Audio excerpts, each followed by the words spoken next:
Best thing to do is firstly is to turn the steering so that the caliper is facing outwards towards you. It makes it much easier there than having the steering wheel straight. So turn the wheel on full lock to get it that way. Secondly, you need to remove your reservoir cap for your brake fluid, and make sure that when you push the pistons back in to fit the new pads, that's not going to be over full, and then brake fluid will come out and make a mess everywhere. So mine seems to be okay, so that's good. So I thought I'd show you then just how to remove the pads, how to save the sensor. If your lights come on, then it's too late, obviously.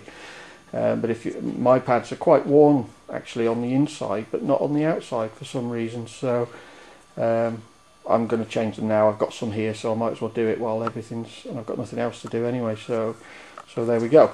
So what do we need in the way of tools? Well, surprisingly few really. A couple of levers there, just to push the pistons back in. A hammer just to tap the pins out. A straight punch like that. A couple of screwdrivers, a few pairs of pliers, grips and stuff. Bit of copper slip and some emery paper for cleaning stuff, and obviously the new brake pads. What do we do to start with? Well, first of all we have to knock these two pins out here. Need to be careful because very easy to slip off the end of the pin there and scratch your nice painted calipers. So just take time, no need to go mad, and carefully with a straight punch like this, place it on the end of the pin and just tap. It might take a bit of a knock to get it going, but once it goes,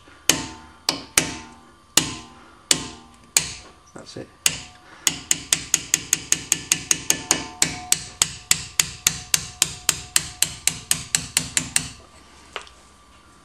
That should get my fingernail. So this is a spring, this big metal plate here. It's like a big strong spring, so you can release it and pull the that's it, the rest of the way, and then you can see how springy that is actually, and then it can just release from the bottom one.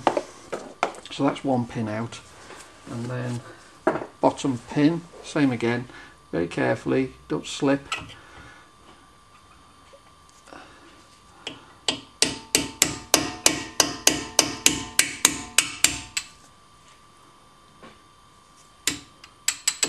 That's it, it's gone. That's it. And that's the second pin out. Now on this side, this is your sensor wire here.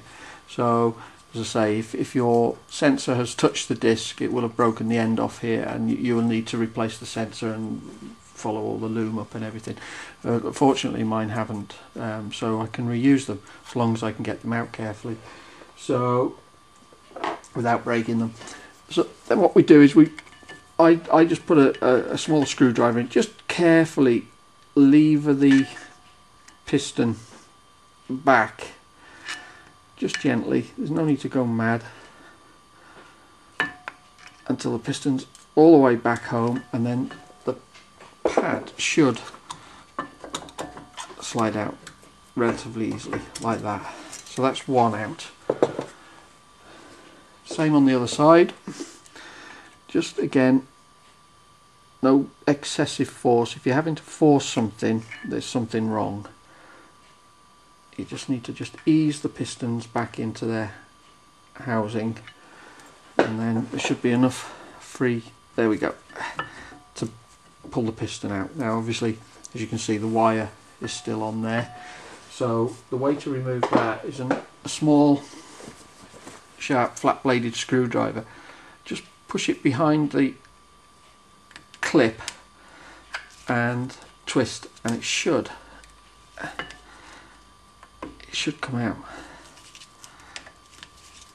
without damage. Again, carefully, if you don't want to damage it. They're about £25 each then if you have to buy them, so pointless buying one if you don't need it.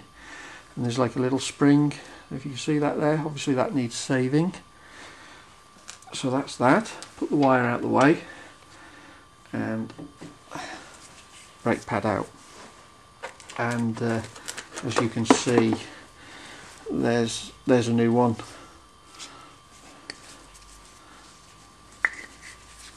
There's an old one. You can see the difference in material there. There's a bit left on it, but I'm going on a nice tour soon with a load of other owners, so might as well do it now.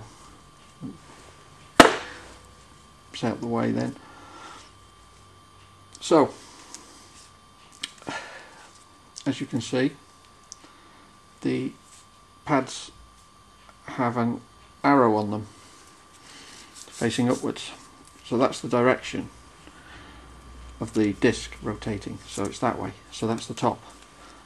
So what I do is a little bit of copper slip on the guides, just in there.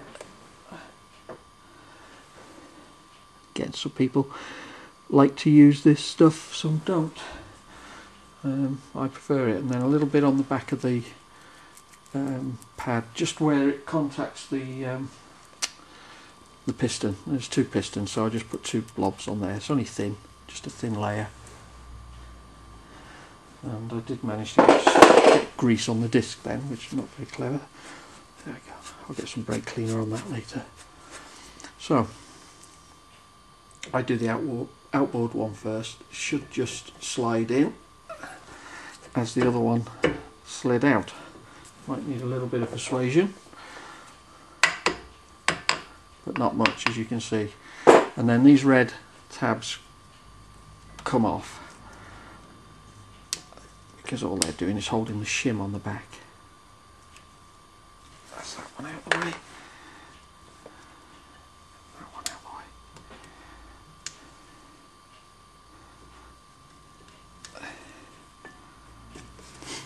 way. So there we go.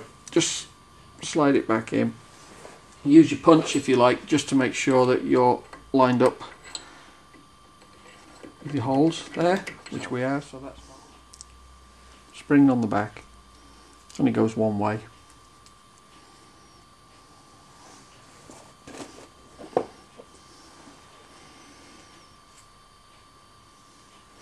And then just slide it back into the slot that it came out of there. You can see that. It's a little bit fiddly, but it does go.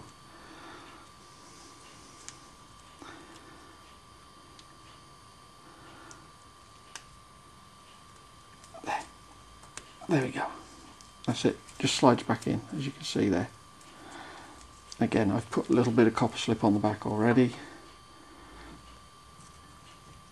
Slide that back into position, and again it needs a little bit of gentle persuasion.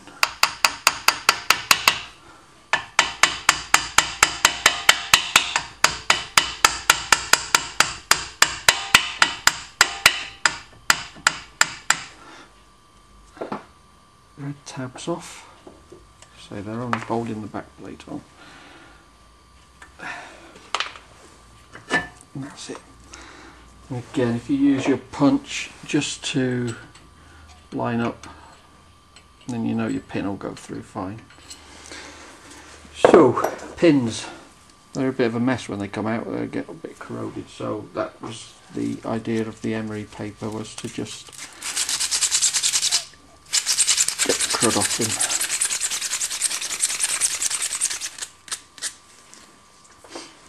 And again, I like just a little bit of anti-corrosion grease, only a bit. They don't need loads on it getting all over the place.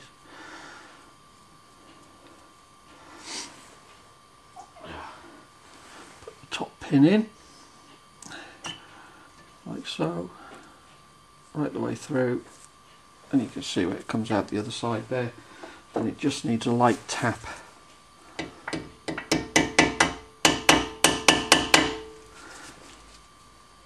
And then I'll finish that off with the punch.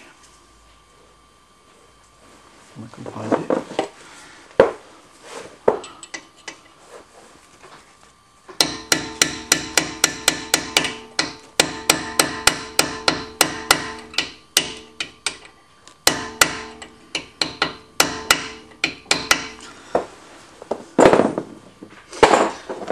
Top pin, bottom pin, same again.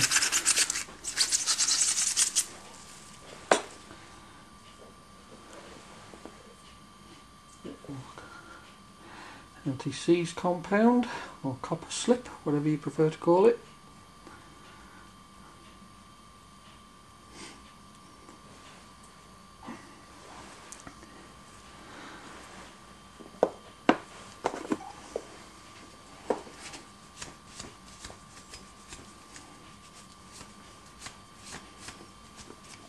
And then the spring, so that, it doesn't matter which way up it goes, it's the same both ways. It goes underneath there like that, rests on the two pads, and then to get this pin in you just have to start it off and then bend that tab down like so, and there. Quite a strong spring that, actually. It takes a bit of pressing to get it down, but if you can, I don't know if you can see on the pad, on the spring and on the pin, there's like a shoulder there. There's a shoulder there and a shoulder there. So this, when it's fitted correctly, should be between those two shoulders. So it can't move.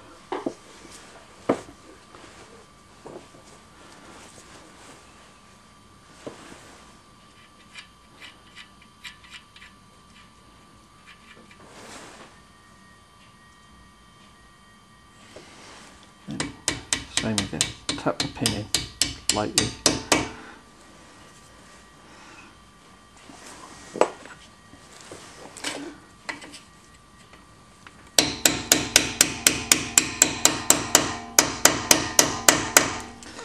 You can actually hear when it's bottomed out.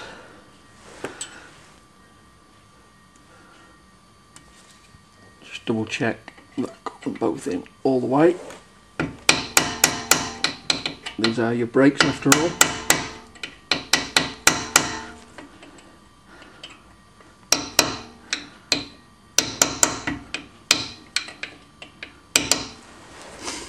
And that's it. And then just make sure that spring is between the shoulders just by bending it and flicking it into position there. So that is it. You can see it can move a little bit, but it can't move all the way across, so because it sits between there. So then all we have to do, press the brake pedal a few times, make sure the pistons push out again and push up against the discs, put your wheels on, and away to go. And there you go, that's brake pad change on an Aston Martin V8 Vantage.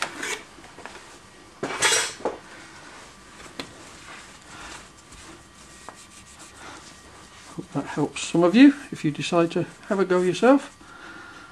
It isn't that hard, really. It is straightforward, as long as you just take your time and don't start forcing things that don't need forcing. Just I would add that obviously once you've pressed the brake pedal a few times, make sure your brakes are all firm and the pedal's solid. Just check the fluid level. Last thing you need to do, check the fluid level, make sure it's correct, and put the cap back on. That's the end of the job. Done.